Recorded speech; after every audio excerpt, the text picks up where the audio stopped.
తన నివాసంలో పార్టీ అభ్యర్థులు, ముఖ్య నేతలు, ఎమ్మెల్యేలు, నియోజకవర్గాల ముఖ్య నేతలతో సమీక్షించారు. ఇప్పటి వరకు ఉన్న సర్వేల రిపోర్టులు, వివిధ వర్గాల నుంచి అందిన సమాచారం ప్రకారం 13 స్థానాలు గెలుస్తున్నట్లు పార్టీ వర్గాలు తెలిపాయి. రాష్ట్రంలో అత్యధిక స్థానాలు గెలుచుకుంటామని నేతలు అంచనా వేశారు.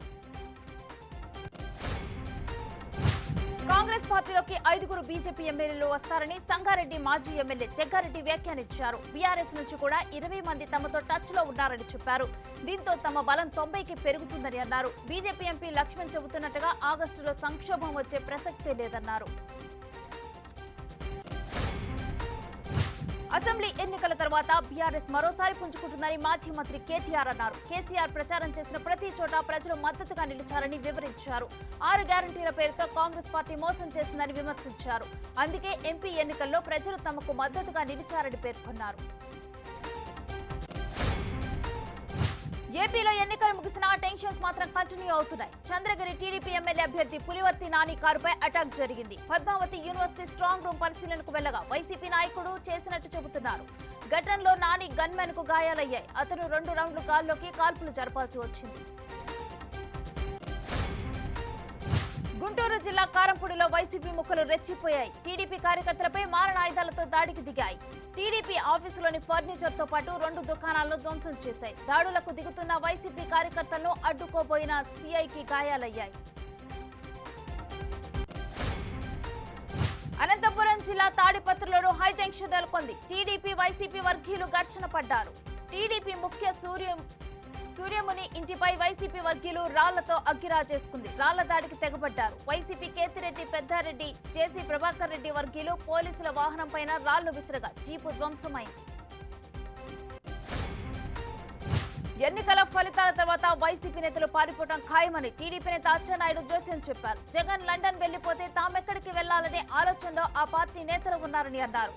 ఓటమి భయంతోనే చంద్రగిరి అభ్యర్థి పులివర్తి నానిపై దాడి చేశారని మండిపడ్డారు.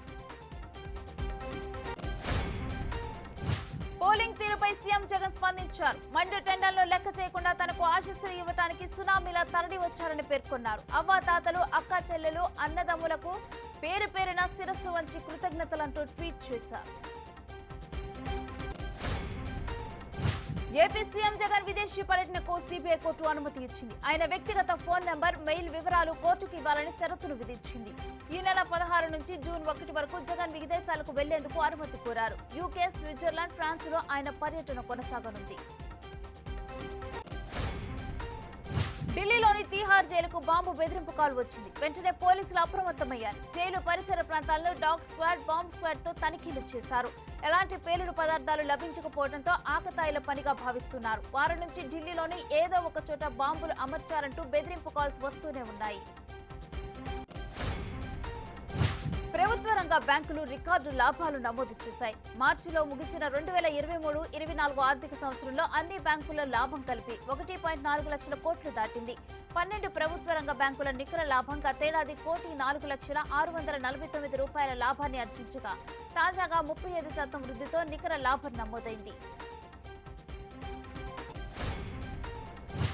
స్టాక్ మార్కెట్ సూచీలు వరుసగా 2వ రోజు రాణించాయి. సెన్సెక్స్ 328 పాయింట్ల లాభంతో ముగిసింది. నిఫ్టీ 113 పాయింట్లు వృద్ధి చెందింది. Mahindra and Mahindra, L N T, JSW steel, NTPC, IndusInd bank షేర్లు లాభపడ్డాయి.